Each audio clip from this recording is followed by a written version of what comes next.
Good afternoon, Rotarians, friends, and guests. I'm Hannibal B. Johnson, and it's my privilege as president to welcome you to the Rotary Club of Tulsa. This is my favorite time of year. We should always be mindful of and thankful for what we have, but this is the time of year we collectively pause to express our gratitude. It's a season for counting our blessings and giving thanks for the many people and experiences that enrich our lives.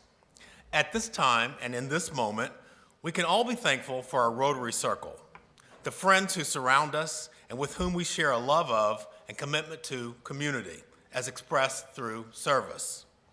Thanks and giving. These are among the most powerful words in our lexicon. If you haven't already done so, please take a moment now to silence your cell phones. Thank you.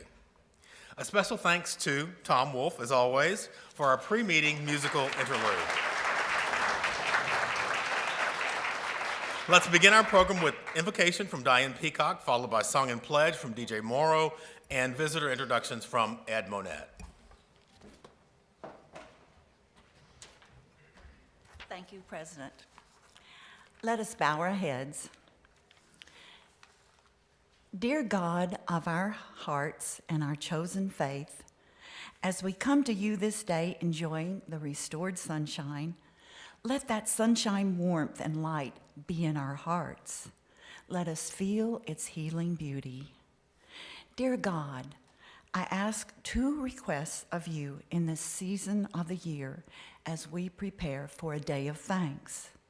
One, give us the integrity to look at our fellow man, and no matter how different that person might be in thought, color, or appearance, let us see good in their heart. Then let us rejoice silently or aloud in our shared humanity as we abandon our differences. Two, let us count our blessings as Rotarians, then move beyond ourselves. Help us to remember others who struggle with loneliness, poverty, abuse, fear, and hunger. The Dream Center, John 3:16. The Day Center for the Homeless, South Tulsa Community House, Iron Gate, Salvation Army, among many others in our city who depend on us as Tulsans for support. Let us not forget the good of their efforts. Bless the safety officials of our country. May they feel our appreciation and prayers for their safety as they go about their work. And lastly, thank you for this food, and thank you for this sunshine day that is now in our hearts with your transforming grace. Amen.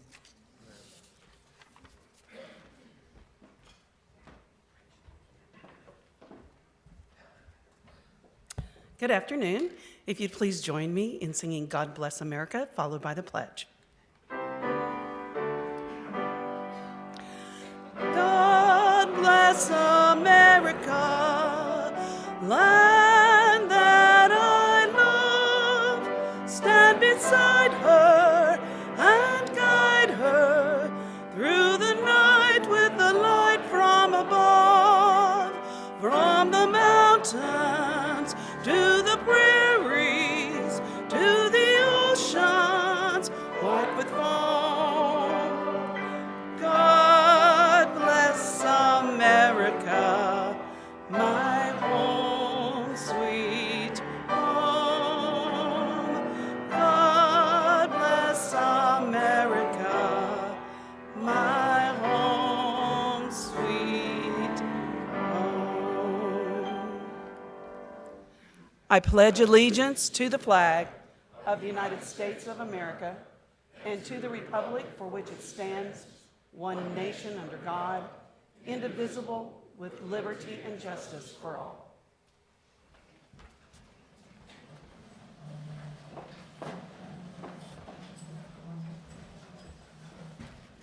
I'd like to welcome everyone to the Rotary Club of Tulsa, the best place to be on a Wednesday afternoon. I was asked not to mention OU's glorious victory last Saturday in Bedlam 48, 47, hard fought, so I won't mention that. But let me see what I do with my glasses here. Excuse me.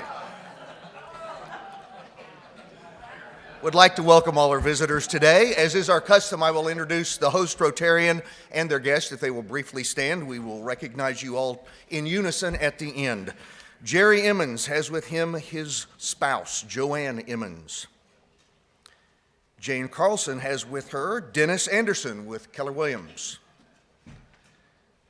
Corey Nickerson and Joseph Bias double-teamed Kiden Creek Palm. And Jerry Barrientos brought Eric Cullen with Cullen & Associates. Let's give them all a warm Rotary welcome. We have one visiting Rotarian from the Sand Springs Club, John Fothergill. Hi, John. Thank you all, and please come back. Great. Thank you, Diane, DJ, and Ed. A special thanks to this week's meeting sponsors. They are Bill and John Rothrock, Yale Cleaners, Terry Heritage, Interim Healthcare, Roger Dunham, Platinum Realty LLC, and Spirit Financial Concepts, and Peter Jansen, Intinos Signs. Our announcements. Committee meetings. Shop with the Cop will meet after our meeting today in room 233. The Rotary Youth Exchange will meet after our meeting today in rooms 232 and 234. Condolence cards are on your tables for the Samara and Shrum families. We've recently lost two special lifetime members. Michael Samara passed away on November 1st. He was a member of our club for 47 years. David Shrum was a Paul Harris Fellow, an MSNI Ambassador, Club Foundation Fellow, and member of the club for 33 years. A memorial service will be held at Monroe Chapel this Thursday, November 15th at 11:15. Please keep the Samara and Shrum families in your prayers. Also on your tables, there are get well cards for Joanne Beckham Miller. You're invited to a holiday gathering benefiting Rotary MSNI and other Rotary District projects. The event is hosted by the Rotary Club of Will Rogers and will be held on December 4th from 5 to 7 p.m. at Southwood Landscape and Garden Center. Information is on your table. It's a flyer that looks like this. Upcoming programs. Please note that there will not be a meeting here next Wednesday, November 21st. Please enjoy your time with your family. On November 28th, District Foundation Chair Ed Hardesty will be our guest speaker. At this time, I'd like to recognize and introduce Grace Loney and her parents, Clayton and Gretel. Gracie is an honor student who attends Booker T. Washington High School. She's applied for our Study Abroad Scholarship presented through Rotary International's Youth Exchange Program. After our meeting today, Gracie will be interviewed by our club's Youth Exchange Committee. At the beginning of December, she will participate in district interviews along with other applicants. If accepted for our scholarship, she will spend her junior year living abroad with Rotary families, attending high school, and totally immersing herself in the language and culture of her host country. So good luck, Gracie, as you complete the application process. You want to stand up? Let's welcome Gracie. Thank you. Thirsty Thursday. Do you wish you had more time to chat with your fellow Rotarians? Well, now you can. Come and enjoy casual conversation on all things Rotary on Thursday, November 29th from 5:30 to 7:30 at Bodine's, located at 3376 East 51st Street in Country Club Plaza. Bring a friend, a prospective member, or just bring yourself for a wonderful time of social networking. A book recognizing today's program will be presented to our partner in education school, Celia Clinton. This week's book is Eduardo Godardo, Elite Sheep. Here's the book. So we'll get our speaker to put our John Hancock on that for us. Our Rotary inspiration this go-round. This week's Rotary inspiration is Mark Catchigan. An anonymous Rotarian writes as follows: "It's his silent and dedicated service that has led me to celebrate Mark Katchigan as my most inspiring Rotarian. Just about every week, Mark is manning the computer, having organized all the other components around video and broadcast. The meeting slides and technology appear to be seamless, but anyone would know that there are invariable glitches. Mark manages this with grace and always has a smile on his face. Is there anyone more hospitable than Mark? Our meetings each and every week require incredible organizational skills, which makes us look good, not to mention the very public outreach to non-Rotarians. Thank you, Mark, for your very significant contribution in making our club's presentations smooth as glass. We all appreciate you. So Mark Katchigan, on behalf of the Rotary Club of Tulsa, please accept your Rotary International themed Be the Inspiration lapel pin for being our Rotary inspiration. Let's have a hand for Mark.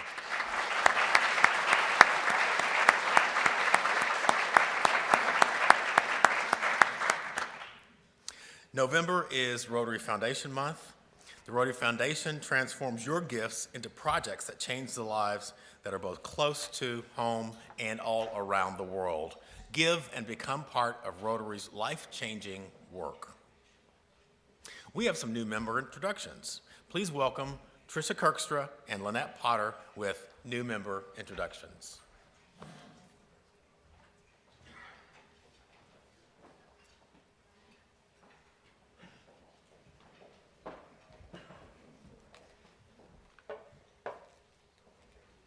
Thank you, President Hannibal. Greetings, everybody. It's my pleasure today to introduce our newest member, Jeremy Sadler. Here, you can stand closer.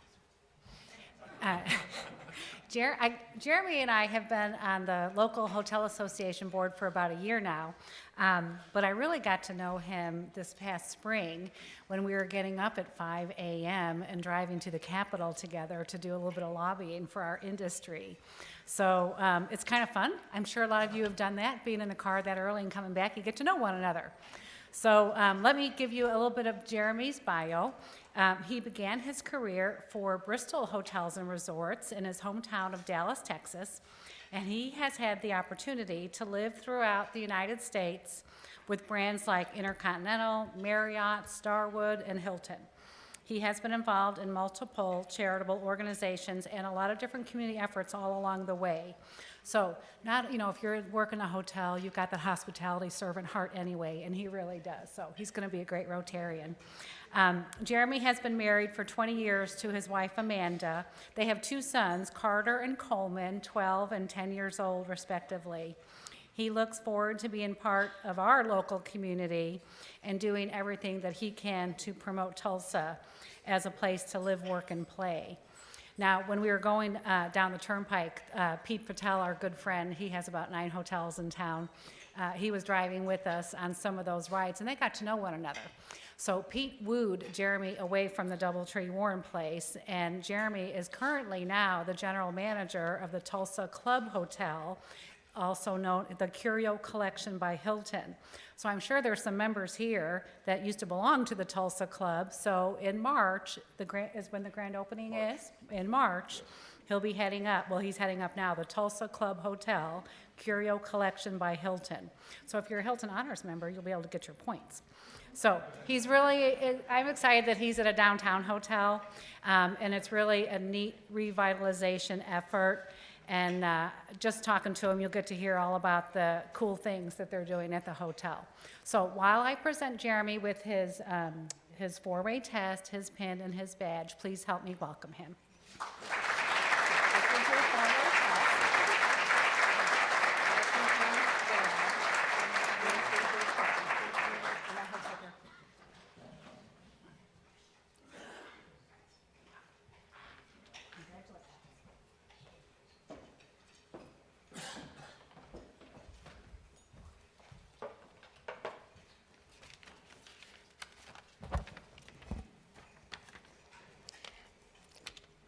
I am so proud to be able to introduce Stevie Tesaris to us today.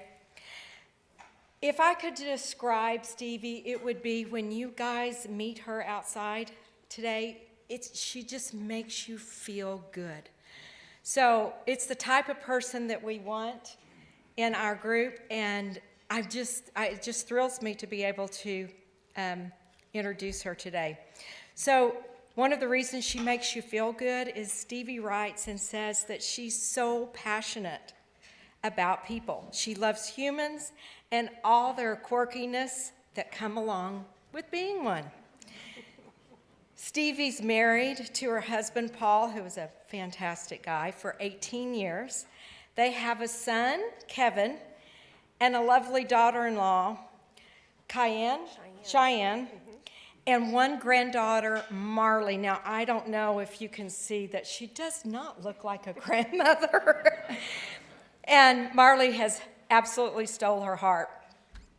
So in education and in business and accounting, she earned an AAS from TCC and is currently finishing up her BS at NSU BA.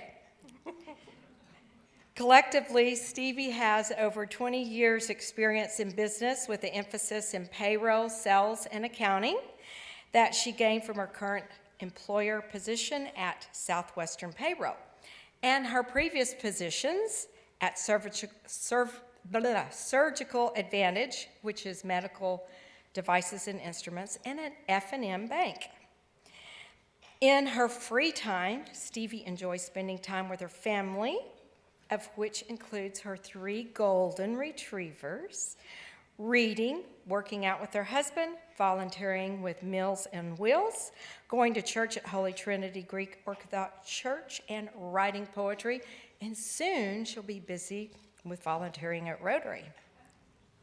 Stevie is excited about Rotary and being a part of the organization who is like-minded in giving back to our community and serving others, edifying self, and supporting our youth. So I am so proud to be able to present you with the 4-way test.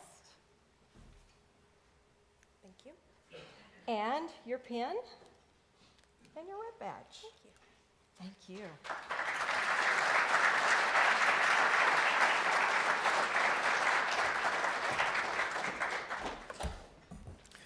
Great.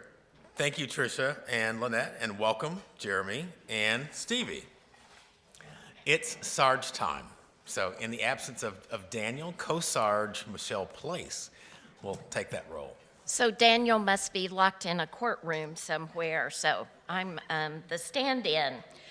Well, it's the last week for, do we have it right here, for OSU tickets. The sign-up sheet is out there, and let's give Tim Knoll a big round of applause for donating those. Thank you, Tim. Okay, here come the Sarge spines. Forrest Cameron has donated $100 for his 14th Rotary anniversary. Where's Forrest? There you are. Thank you, Forrest. Congratulations. All right, President Hannibal is fined $50 to recognize his selection for a great honor. This slide explains it. So, can you read it? Tolson picked author and lecturer Hannibal Johnson is one of 2 Oklahomans and 14 people nationwide appointed to the 400 Years of African American History Commission, named by the Interior Secretary. The commission will coordinate activities associated with the 400th anniversary of 1619 arrival of slaves. Wow. Congratulations, Hannibal. Right.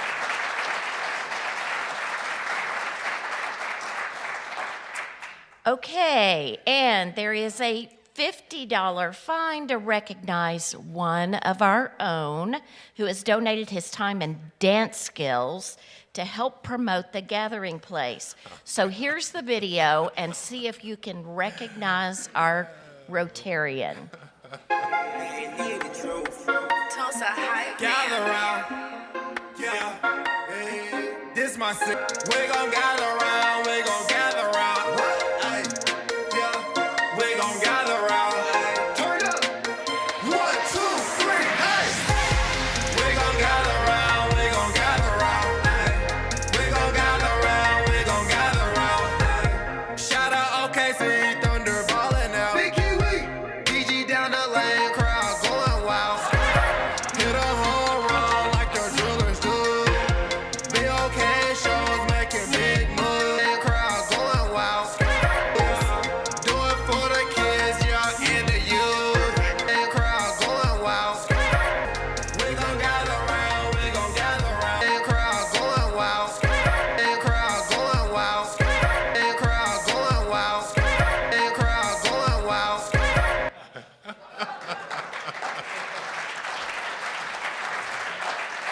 I would say that our own Charles has everybody hopping at the gathering place. Thank you so much.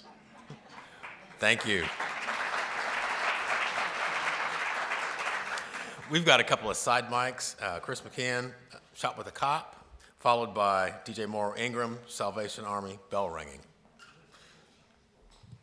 Well, it's that time of year for our annual event for Shop with a Cop. It's December 1st at Target, and Rotarians show up at 8:30, and I thank everybody that signed up so far. I don't know about y'all, but every time we go to Celia Clinton, I can't get enough of seeing those kids' faces and how happy they are. They're very prideful of their school. If you've ever gotten the tour, they walk you around, and they look very happy to show off what they have. And then we get those cards on the table that I can't get enough of reading and looking at. And then they sing those songs to us very boisterously, and they're loud, and they're just so happy doing it. But those same faces see things that we might not can relate to. They've seen things and had to deal with officers in ways that we would not want to have anybody experience, whether they witnessed their mom getting punched or a sibling getting arrested for drugs, and a police officer having to go to their house to intervene. So their thought of a policeman may not be as positive as the experience most people get. So this is to benefit those children, those 20 or so children who have had that experience, who they might not can shake it or ever get past it. So if you can make it to Shop with a Cop, we got the flyers on the table, and you can email me at the bottom, and thank y'all.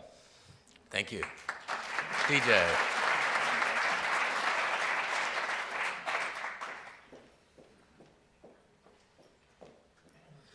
I could see all of you looking at my eye and going, whoa, what happened? I tell you, it is rough working at the Salvation Army this time of year. Yeah, we're really trying. So, but I'm here to tell you about bell ringing. Our bell ringing day for the Rotary Club of Tulsa will be Thursday, December 6th. We have 10 locations set up. They tend to be the locations that you all preferred. We went out and reached out to the shops in North Peoria. So we have a North Tulsa location. We've got South Tulsa, downtown, midtown. So we're really covering the community. President Hannibal has stepped up and agreed to let us set a goal of $5,000 for the club this year. So that's a step up. And I just want you to know, when you sign up to ring bells, you're not raising money for the Salvation Army. You're raising money to help the 288 people that spent the night at our homeless shelter last night because they had nowhere else to go in this cold weather. 61 of those were children. It's really hard to see a kid walk into a homeless shelter with their backpack, with their baby doll and things like that. And that happens every single night, every night.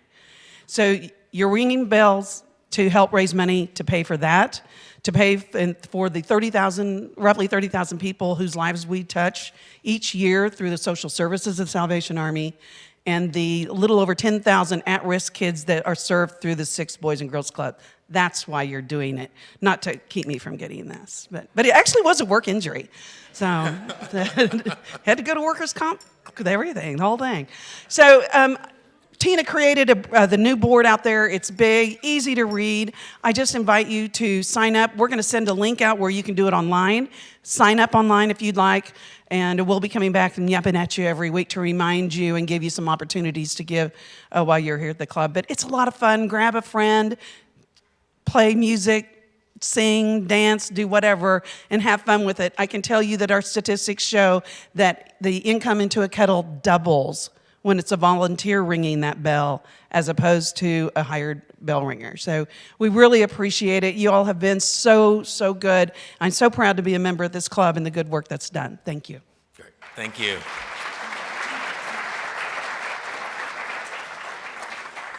We have a vocational minute today presented by Roger Dunham.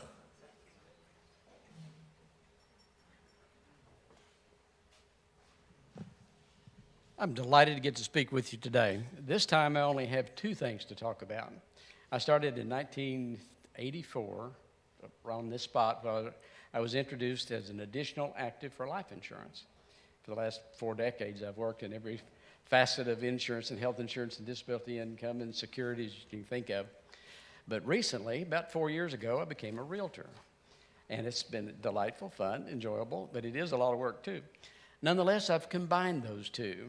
There's an organization that's called Spirit Financial Concepts. and they work with thousands of realtors. So as a realtor, it gives me an opportunity to be able to do both. So I do serve as a realtor, but also I get to work with financial services for realtors that really need it, because most of them are self-employed individuals. And they've left their job where they were covered by their company, and now they're out on their own. They don't have life insurance and don't know what to do. So I get to work with both of them, and it's a real privilege for me. I've been delighted for these last 34 years to be a member of this club where I'm warmly receptive and where I have a chance to say hello and warm greetings to the most influential people in Tulsa, and I appreciate that very much. It's my distinct privilege to get to speak with you today.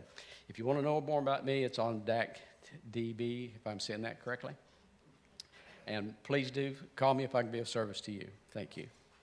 Thank you. Now it's time to meet our Rotarian of the day, Jerry Emmons. Jerry Emmons served 22 years as an FBI agent, with the last 8.5 years supervising the Tulsa office. He retired to accept a security position with Occidental Petroleum, working in Tulsa, Bakersfield, California, and in Bangladesh. He moved back to Tulsa in 2001 and started his own security consulting business. He currently provides security services to Aon and to Blue Cross Blue Shield.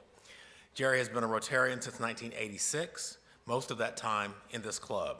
He's a Paul Harris Fellow, a Community Fellow, and a Rotary benefactor. Please help me welcome fellow Rotarian, Jerry Emmons.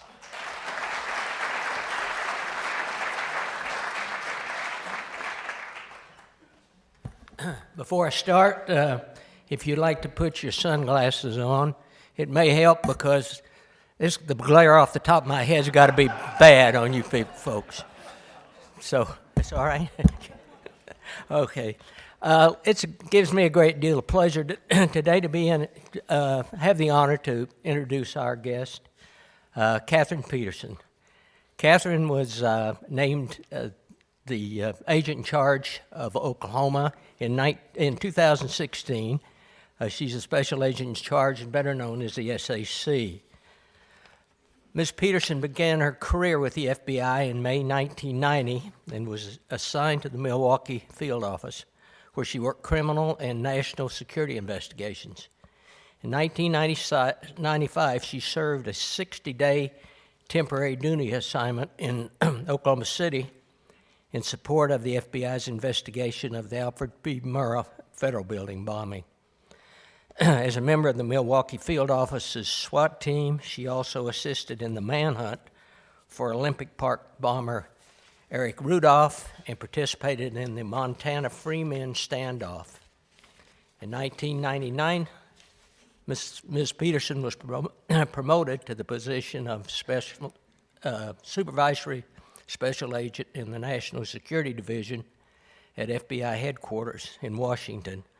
From 2003 to 2010, she served in the Chicago field office, supervising counterintelligence and counterterrorism investigations.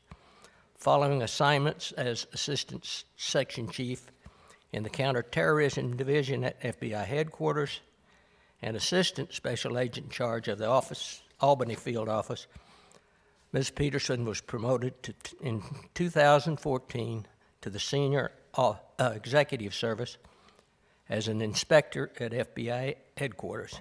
In that assignment, she led on-site performance and leadership inspections of field and headquarters divisions and conducted agent-involved shooting investigations. Prior to joining the FBI, Ms. Peterson served as a U.S. Army intelligence analyst in occupied Berlin.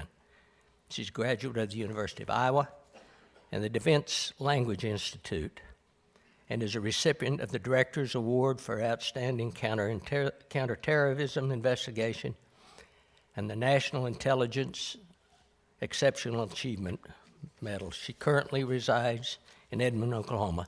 Please help me welcome my good friend, Kate Peterson.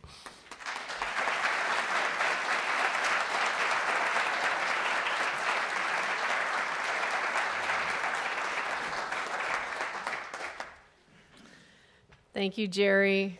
President Hannibal, Rotarians, thank you for inviting me so graciously to spend my lunchtime with you here today and talk to you about the FBI. It's one of my favorite topics to talk about. I could talk all day, but I know there's a clock, so kick me if I start to get too long-winded, please. Jerry retired 2 years before I came on board. Not that that ages you, Jerry, but I've been in the FBI for 28 years, which is about half my life. So it's become very much a part of who I am. It's not just a job, it's really who I am. And the FBI is like a family where, once you leave, you never leave. Just yesterday, I had lunch with Jerry and the other retired FBI employees at their monthly lunch. So it's something that we do not just for a paycheck, but because we believe in the mission of the FBI, which is to protect the American people and uphold the Constitution. And that's why it's really special to be here at Rotary today, because your mission is all about service and community. And so I think that's our mission too, because we serve the same community that you serve, and we need to do a better job, and I think we have over the years begun to do a better job of getting the word out in the community about what we do and how we do it, and work with the community to find out how we can serve you better. So in the time I have here, I want to just first ask how many people here, besides me and Jerry, have been employees of the FBI. Anybody? Back there? Okay. Where did you serve in the FBI?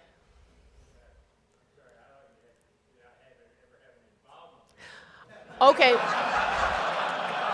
That was my next question, actually. And if it was good, you can tell us about it. If it was bad, maybe we'll talk about it after. Does anybody here know an FBI agent right now? Lots of you, okay. Besides Jerry. Was everyone here aware that we have an FBI office here in Tulsa? Okay. So the way the FBI is organized, as probably most of you know, is our headquarters is in Washington, D.C., and the field investigations are run out of our 56 field offices that are spread out across the country. So the Oklahoma City field office actually covers the whole state of Oklahoma. And our main office is in Oklahoma City, but we have 9 satellite offices all around the state. The biggest one is here in Tulsa, where we have 2 squads of agents. One primarily focuses on criminal investigations, and one focuses on national security investigations, counterterrorism and counterintelligence investigations. And we have some support staff as well here, intelligence analysts, administrative professionals. So in all, across the state of Oklahoma, we have 255 employees. And that doesn't sound like a very big footprint to do all of the FBI's job, which is investigate all federal crimes, national security matters, tips on active shooters and everything. And that's why we rely on partnerships so very, very much. And over the years, our leverage of partnerships, both law enforcement partnerships, corporate partnerships, community partnerships, has only grown and grown and grown. And a larger percentage of our effort is dedicated to not just doing the boots on the ground investigations, but maintaining those partnerships, both to further investigations and also to further our awareness of threats that exist out there in the community that we need to be attentive to. So we have 255 sets of eyes and ears across Oklahoma, but with all of our partnerships, we have, how many, 3 million sets of eyes and ears that we have to rely on. So we do that through our partnerships, our Joint Terrorism Task Forces, our Safe Streets Task Forces. We have Healthcare Fraud Task Forces, and we have an Indian Country Safe Trails Task Force that we've just stood up recently that's mainly in our Muskogee resident agency, but also we're starting to work up here in Tulsa to expand that task force. So the law enforcement partnerships are really, really crucial. If you look outside of Oklahoma City, Tulsa, away from the large metro areas here in Oklahoma, the local law enforcement agencies, they're not very well funded.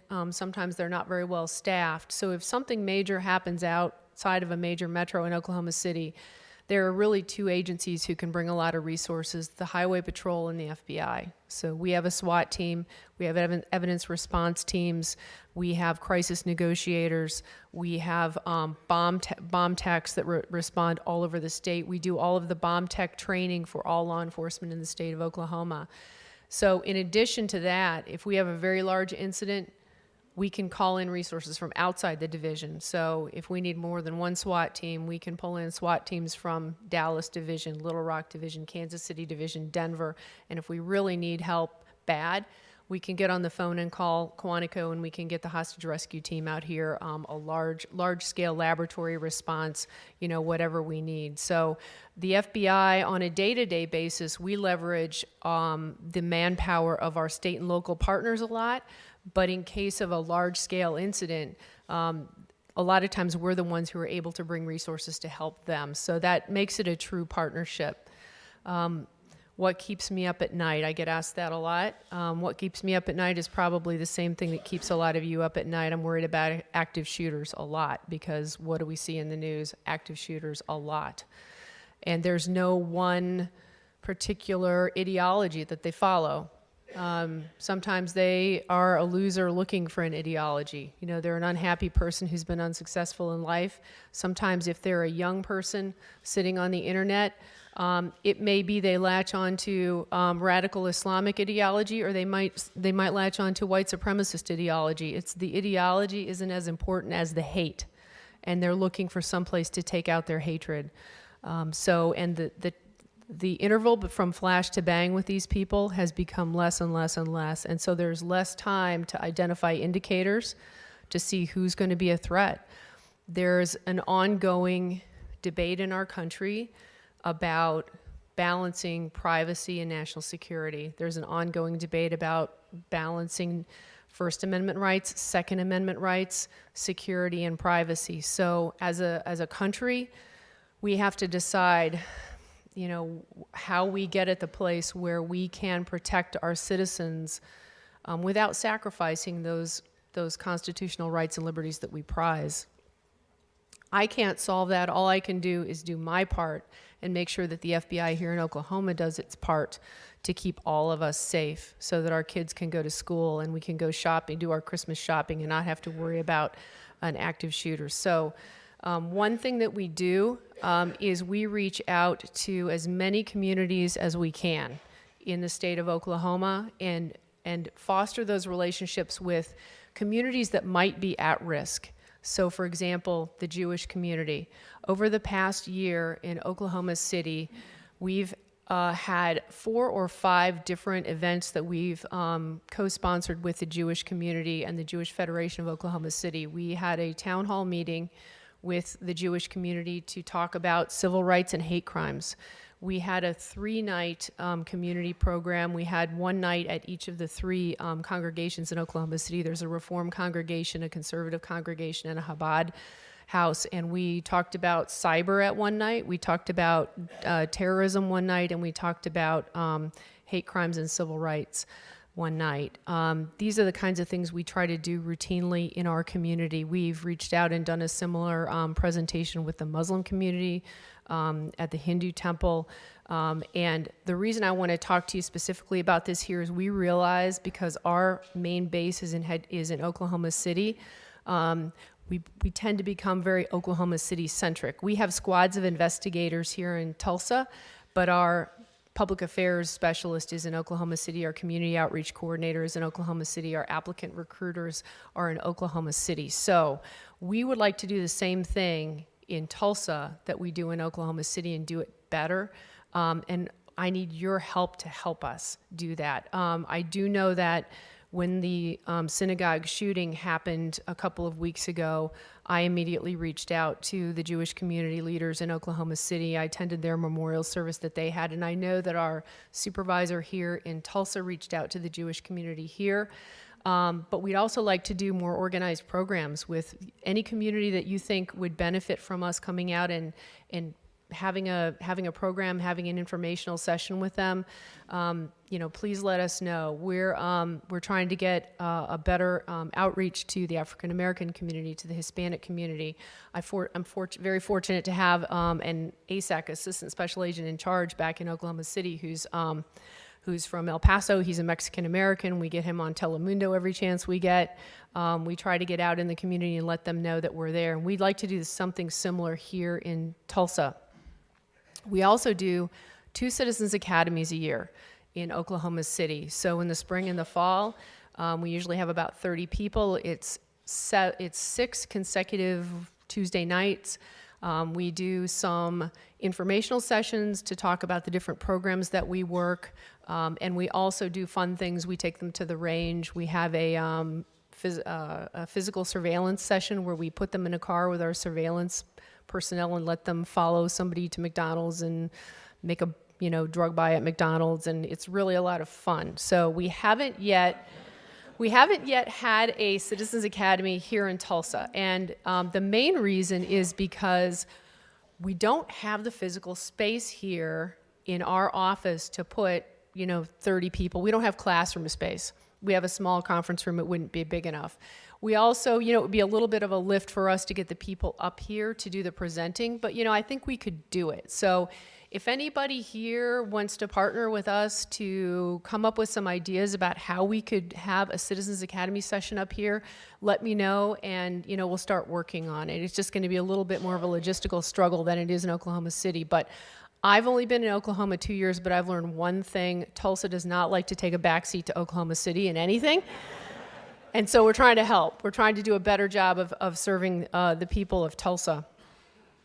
So one other thing I want to talk about, and then I'll maybe try to cut it short so I can answer any questions that you might have, is recruiting. So we have one applicant recruiter for our whole division here in Oklahoma.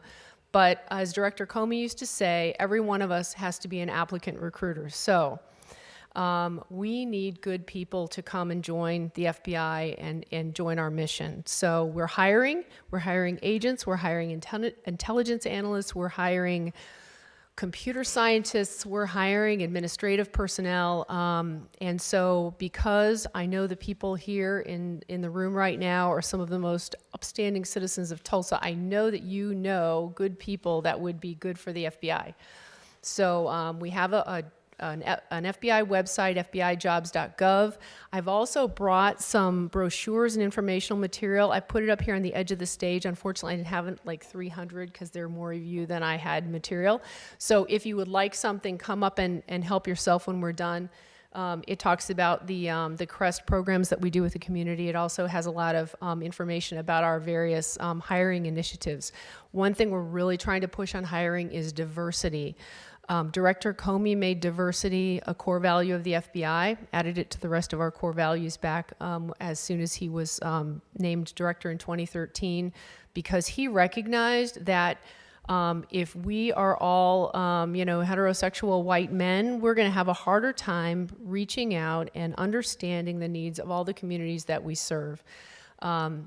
One thing I always try to get across to people in Oklahoma, especially because Oklahoma tends to be kind of a real like white bread type state, right, is we're here to serve all Americans, not just Americans that look like me or go to my church.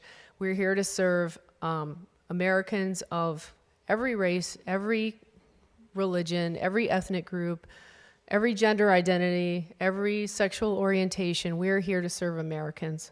And we can understand how to do that better if we both partner with every community that we try to serve and also have those people working with us. So that's important. But I will say this, because our headquarters reminded us lately, like, we still need white men though. So we still do need white men. We're trying to get our percentage of new applicant recruits, I think, up to 40% non-white, but that still means 60% white people. So, white people don't freak out, because we still need you. We still need you. The most exciting thing for me about the FBI has been having a career where I go to work every day and I feel like I do something meaningful, but it's a lot of fun.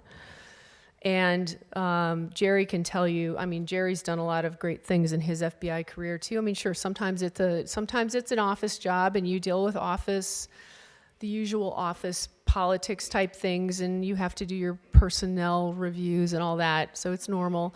But at the same time, you could get called out and go chase down a bank robber. You could find a terrorist. You could prevent a terrorist attack. And the prevention part, obviously, over the years has become more and more important. So it's a career where when I retire in about 4 months, because I'm old and they're going to make me retire, I can look back and I can feel that I had a great time and I made good use of my working years. So I think that if you have young people in your family or young people that you're mentoring, and I know a lot of you are mentors, I hope that you would, ask them to consider a career in the FBI. Now, and so the other question sometimes I get asked is, well, what about all the troubles? Director Ray says it best, I think. He tells us, focus on the work, focus on our mission, and focus on the opinion of the people who know us the best. So the people who know us the best are the communities we serve, the communities we partner with, the law enforcement partners we work with every day who we rely on and they rely on us. Don't get distracted by politics and things that we can't control. What we can control is the job that we go out and do every day, the partnerships and the relationships that we establish in our communities, the trust that we build up, and the impact that we have. So that's what we can do. That's what we're doing here in Oklahoma. I hope we do a good job, and I hope we do a better job of getting the word out there. Like, nothing should be secret. Okay, very little should be secret about what we do. We have a Twitter account now. I didn't even know how to get on Twitter. 2 years ago when I got here, I got an outbrief before I left headquarters, and they said, you're one of only 4 offices that it's not up on Twitter. I said, okay, I'll fix that when I get there. So sure enough, we now have a Twitter account. We're on Twitter. I don't even have Twitter on my phone. I don't know how to get it on my phone, but I have it on my computer. I just set it up and use it as a news feed. But we tweet out things like wanted individuals. We tweet out our community meetings. We'll probably tweet this out. I mean, it's important. It's trying to get into the 21st century because people interact on Twitter, they interact on Facebook, they interact on LinkedIn, they're on their phones all the time. We're trying to get out of our cave. So this it's kind of hard, A lot of people in the FBI are used to thinking like we can't tell anybody what we do. We really want to tell people what we do now. So we really do. It's important that we do that. But I hope that you can help us. Hope that you can find some good recruits for us, and I hope that you will help us to become more involved in the community in Tulsa, and do a better job getting out in Tulsa and letting people here know what we can do for them, and by that we'll learn how we can do a better job. I mean, it might be there's things we need to do here in Tulsa better than we are. I want to hear about those things because we'll try to make them better. All right. Questions? All right, and Mr. Hannibal says you're supposed to come to the mic, so if that's not too much trouble, I think there's the mic up here, right? Oh, there's one right there. Okay, yes, ma'am. How did your life and duties change after 9/11? That's a really good question. Okay, so I'm glad you asked that question because I kind of like to shoot down some sort of misinformation, some of which comes from the Bureau. So a lot of people think before 9/11 the Bureau didn't work terrorism, or they worked it, but they only worked it to go solve terrorist attacks and not to prevent terrorist attacks. So I worked terrorism, my first assignment in 1990 in Milwaukee. I can tell you we were trying to prevent terrorism. You remember when the Gulf War started, the first one, 1991? So we had a couple of terrorism subjects living in the Milwaukee area, and even back in 1991, they were saying, came out of headquarters, we think when the war starts that, pick the terrorist group. Abu Nidal is going to activate these sleeper cells, and they're going to go carry out terrorist attacks. So I spent most of Gulf War I sitting outside Tawfiq Musa's house, because we thought, he was going to be activated as a sleeper cell. So we sort of did think about it the same way. We didn't have the tools in the toolbox that we have now. Milwaukee division covered the state of Wisconsin. It was pretty similar to the Oklahoma City division as far as the scope of it, the size of it. I was one of 2 agents in the entire state of Wisconsin that was assigned to work terrorism back then. Now in Oklahoma, we have about 12 agents fully dedicated to terrorism, plus all the task force officers. So 20 or 25 people, and plus everybody else who pitches in. So it's different. The laws changed after 9/11. We could not utilize a lot of the investigative techniques that really help you push a terrorism case forward until the Patriot Act and until the Attorney General guidelines changed in 2003 to allow us to utilize more intrusive investigative techniques in our terrorism cases. We didn't have the interaction with our state, federal, and local partners, law enforcement partners. I remember working terrorism in Milwaukee in the early 90s, and I would have just a preliminary investigation on an individual who, say, was from Iran. I couldn't get the the Immigration Naturalization Service, to answer the phone. I mean, now we just all work together. We're on one another's task forces. I mean, we share information routinely. So the information sharing wasn't there. The intelligence sharing wasn't there. The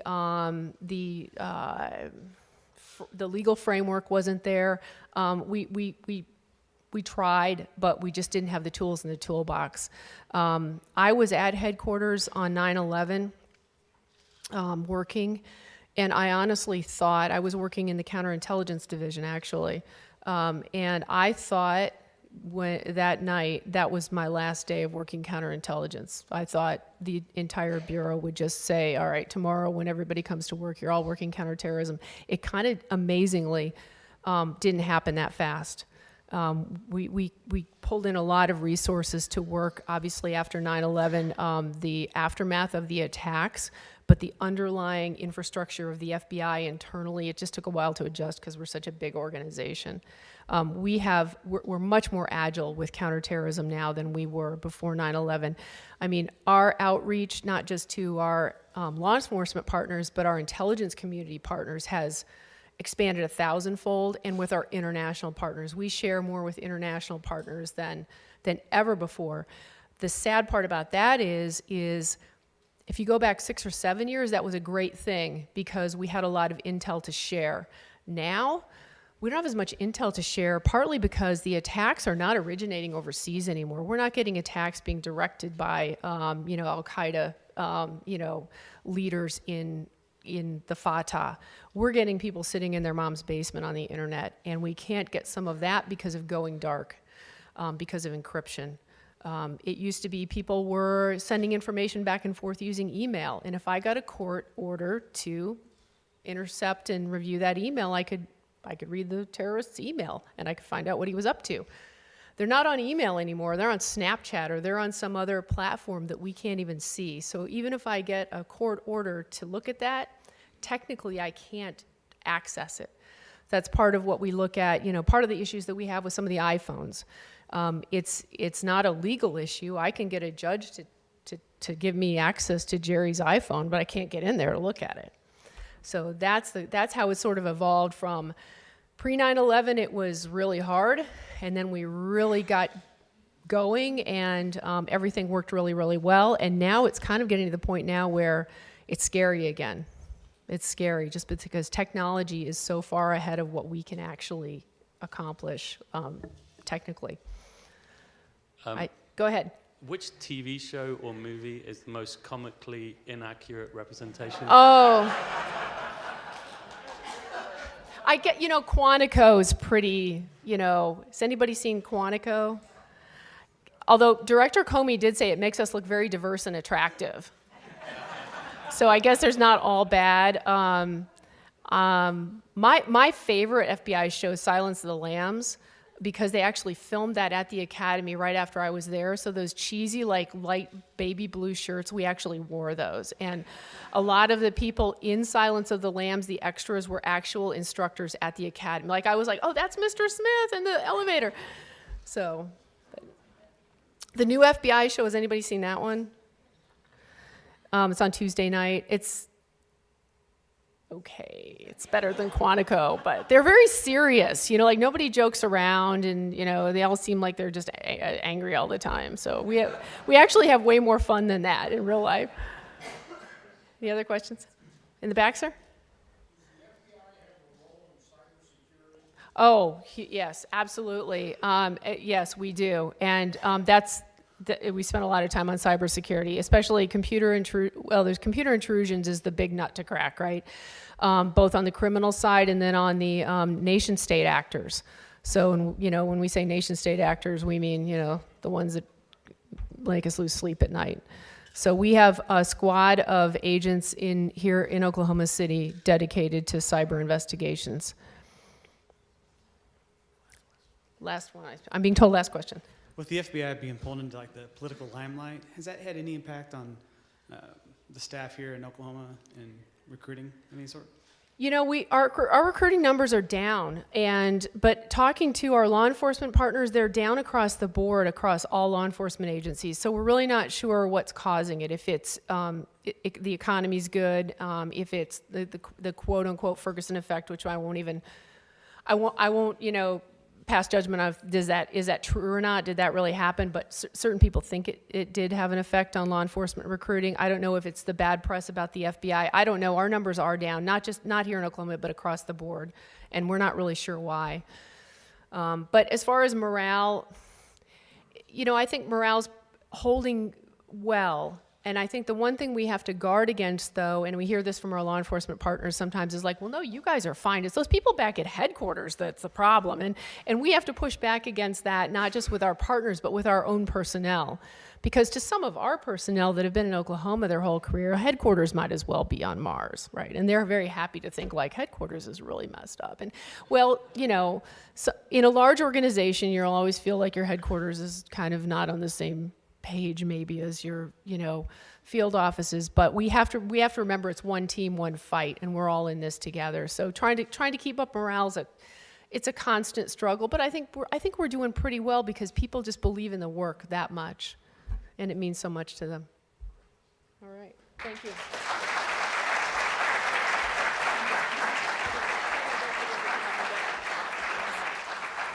Don't forget there are handouts at the corner of the stage for you to pick up at your leisure as you're exiting. Thank you, Agent Peterson, for an excellent presentation. Excellent. Let's not lose sight of that grand Rotary International vision.